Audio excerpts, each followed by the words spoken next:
कहा राम जी जहां रहेंगे वहीं अयोध्या बना लेंगे, सारे अयोध्या की जनता चलो इनके साथ, छोड़ो इनका अयोध्या को, लोग कह के अपना बेटा को राज दो तुम। और जब सारा अयोध्या का लोग साथ लग गया तो ठाकुर जी सोचे रे भाई वनवास तो मिला हमको, ये बेचारा कौन अपराध किया जो हमारे साथ वनवास चला जाए। रात्रि में तमसा नदी पर में सोया तो ठाकुर जी देख रहे थे जो सब सो जाए तो आराम से निकल जाए। तो कोई सो करके उठ रहा था, कोई बैठ रहा था, कोई सो रहा था। तो राम जी ने देखा तो जानकी जी ने पूछा जो प्रभु क्या देख रहे हैं? कहा सोच रहे थे कि सब सो जाता तो निकल जाते। तो जानकी जी कही जो सोनाने का काम माता करती है कि बाप से थोड़े ये काम तो हम करते। तो राम जी कहे तो जानकी जी देरी मत कीजिए, इसको सुलाई। तो जानकी जी बुलाई माया, इस सबको सुला। तो माया पूछती है जो सदा के लिए सुला दे, जानकी जी बोली नहीं 2-4 घंटा के सुला। अब सब सो गया। अरे उधर दास जी के अंदर खाते बगल में हल्ला कर सब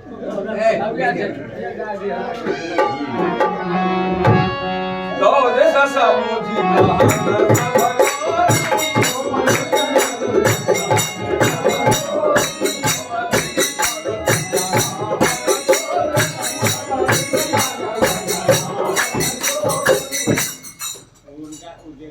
सब जब सो गया तो भगवान बोले लक्ष्मण, लक्ष्मण जी प्रभु जल्दी तैयार। लखनलाल जी बोले 5 मिनट का टाइम दीजिए। भगवान बोले काहे? कहा अयोध्या पर सब आया है, बेचारा सो गया, सब उठा देते हैं। भगवान बोले रे बेवकूफ, सब हम सुलाए हैं, जो सो गया सो खो गया। लखनलाल जी सोचे जो सो गया सो खो गया, जो सो गया सो खो गया। तो लक्ष्मण आज से सोना ही नहीं है, सुतेंगे तो छूट जाएंगे, आज से सोना ही नहीं। सुमंत गाड़ी लाए और ठाकुर जी बचा करके निकल गए उसके बीच से, अयोध्या वाले को साथ ले गए, अयोध्या वाले को छोड़ दिया साथ। और भरतलाल जी जब आए, महाराज के बाद मीटिंग बैठी तो मीटिंग में पास हुआ जो भरत आप राज गद्दी संभालिए और राम जी आएंगे तब जैसा बुझाएगा वैसा कीजिएगा, अब इस गद्दी को संभालिए। और माता जी बोली पूत पच गुरु आय सुवन सरई। बेटा अयोध्या का लोग बीमार है, इसको पथ्य दो। तो भरतलाल जी सोचते जो बीमार आदमी का पहले इलाज होना चाहिए, और इलाज जब शुरू हो जाएगा तब पथ्य का व्यवस्था करना चाहिए। बीमारी बढ़ा हुआ तो पथ्य जाकर के क्या करे। प्रणाम करके बोले गुरु महाराज आपने कहा जो राज गद्दी संभालो, लेकिन गद्दी पर बैठना चाहिए कैसा आदमी को? मौसमान को बाप निवास जगी लगी राम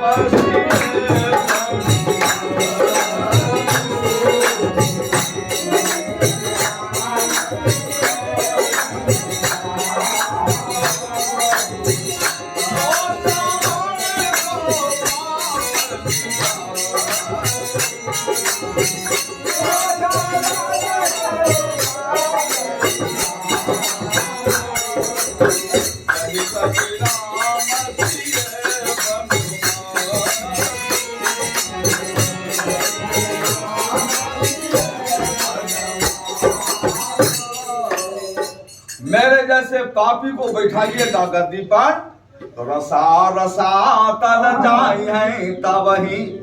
क्या आप लोगों का विचार है?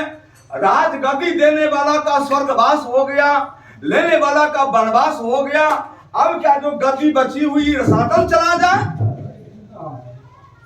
अब तो बोलने वाला कोई था नहीं, गुरुदेव का तर्क था, मंत्री ने सपोर्ट किया, रानी जी ने अपना मत दिया, लेकिन भरतलाल जी ने एक लाइन में सबको काट दिया। भाई भरत तो तुम्हारा क्या विचार है? भरतलाल जी हाथ जोड़ लिए, प्रभु आज तक इससे पहले रघुवंश पर जब जब आपत्ति आई तो रघुवंश के राजा ने आपसे पूछा और आपने निदान बताया, लेकिन मैं ऐसा अभागा हूं ये मैं नहीं जानता था। जो भरत, जब तुम पर आपत्ति आएगी तो गुरुदेव भी तुमको नहीं बताएंगे, गुरुदेव भी तुम्ही से पूछेंगे, ये इतना बड़ा अभागा मैं नहीं जानता भरत। लेकिन अब तो तुम ही बताओ कोई रास्ता है। तो श्री भरतलाल जी ने कहा, एक ही आंख यही मन माही, प्रातः काल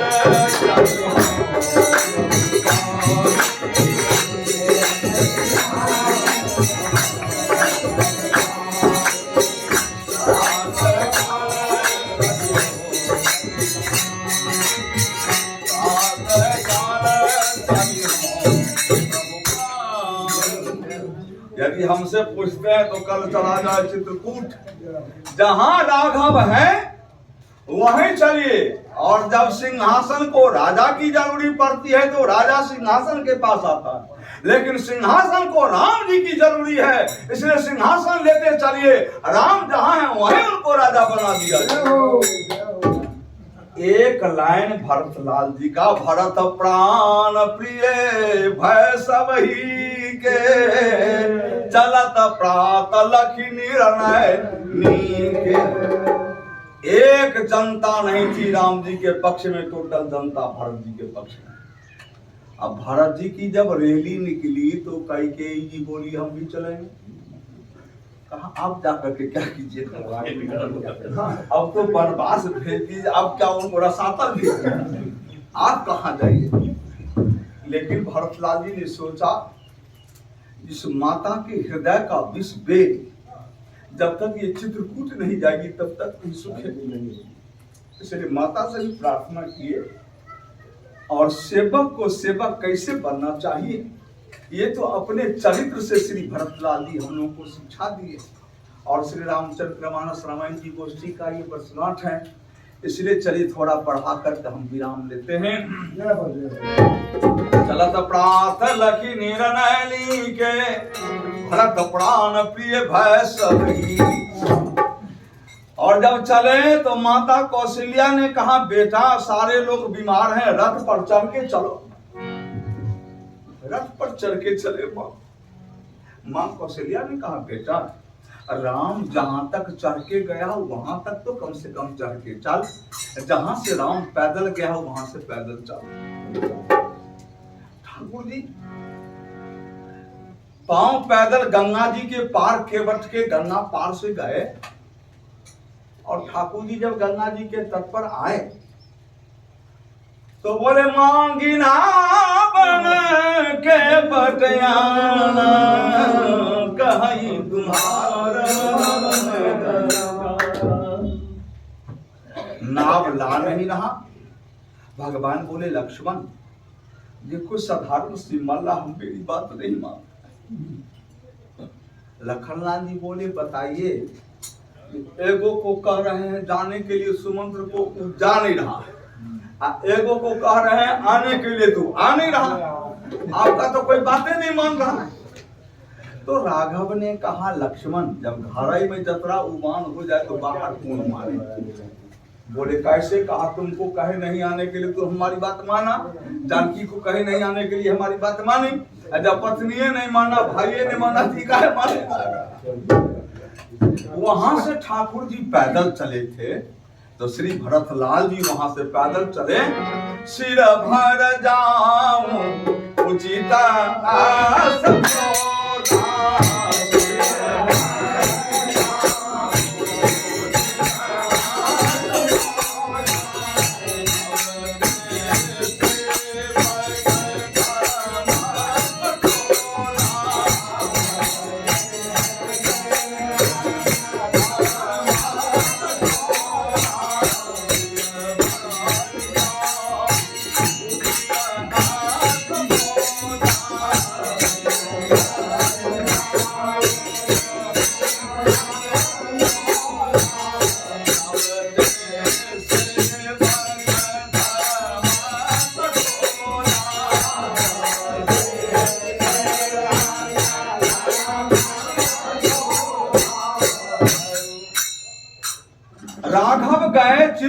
ऊंट में पांव पैदल गंगा के पार, तब पांव में कांटा लग गया।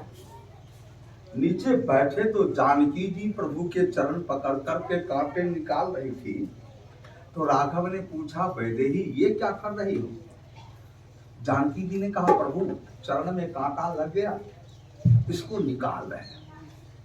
तो राघव ने कहा, जानकी तुम्हारा काम है जो मेरे चरणों से दूर है उसको चरणों में लाना, और जो चरण में पहुंच गया उसको निकालो। जानकी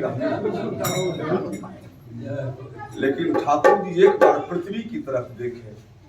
पृथ्वी, पीछे से मेरा भाई आएगा भरत, और भरत के चरण में कहीं कांटा लग गया तो तुम्हें रहने नहीं दे। सावधान, जितना भी कष्ट हो वह मेरे पांव में हो, लेकिन भरत के चरण में कांटा नहीं लगना चाहिए। और आपको पता होगा कि ये जाई छाया जनदान सुखद भाई बर्बाद, दस भान राम पहाड़ दस भा भरत। श्री भरतलाल जाते हैं तो बादल ऊपर से छाया की, भरतलाल जी पर में धूप नहीं पड़ने दिया, और राम जी में यह सुविधा नहीं हुई जो भरतलाल जी में सुविधा हुआ। अच्छा एक बात बताइए, तो भरत जी का रैली बढ़िया हुआ कि राम जी का रैली बढ़िया हुआ? दो दिशा सामूझी कहा